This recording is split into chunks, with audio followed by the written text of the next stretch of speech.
What's up, guys? This is Nick Steinbach, defensive assistant from Monmouth College and defensive analyst for the Iowa Barnstormers. Before I was in the positions that I'm in now, I was a high school defensive coordinator for a couple of years, and I wanted to share with you one of my favorite six-man overload pressures against 20 personnel that we ran when I was at the high school level. One of my biggest things that I enjoyed to do was kind of create and craft creative pressures and different formations and things like that to try to keep the offense on its toes. So let me jump over to my PowerPoint and we'll go right into it. But it's an overload six-man pressure, like I said, against 20 personnel, two in the backfield and no tight ends. In this particular instance, we've got the Y off, so it's back behind to the weak side.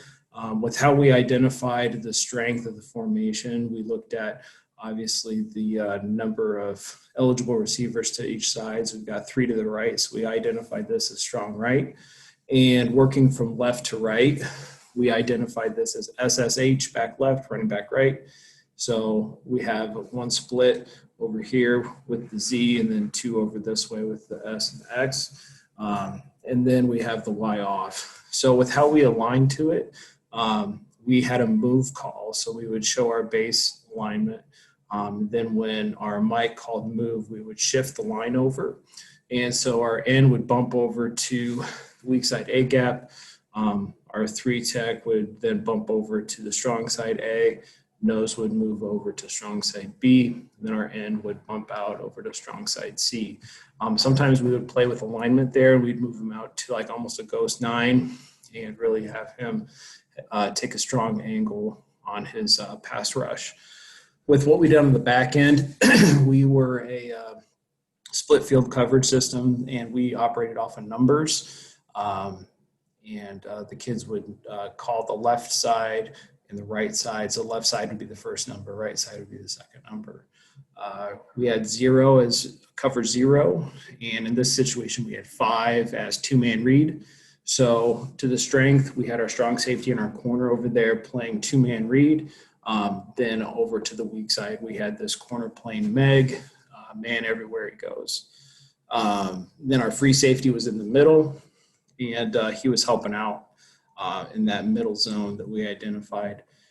Then with our star, he was basically reading Y. Sometimes we'd call that a Y travel. And if Y released on a pass, he had all of them. If he inserted into run game, he ended up being an extra force player for us on the outside. Then Will and Mike, respectively, had the backside gaps. Mike, we would kind of sometimes shade him up a little bit closer to the line. And if you've got a faster kid, you could probably bump him back a little bit and just have him time in it. But overall, that's how we aligned to it.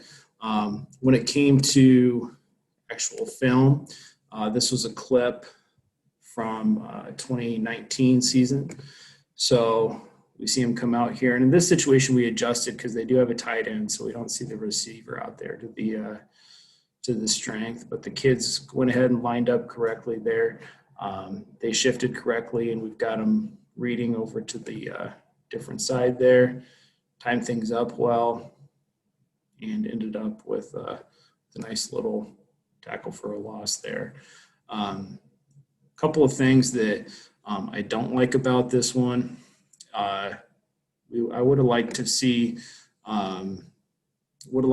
our end kind of crash a little bit harder, really attack that edge.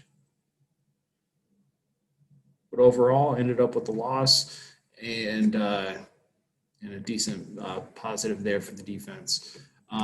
So if you guys like the pressure, ever want to talk defense or ever want to discuss with me any other aspects of like defensive back play or anything like that, my contact information is listed there. And we'll talk to you soon. Thanks.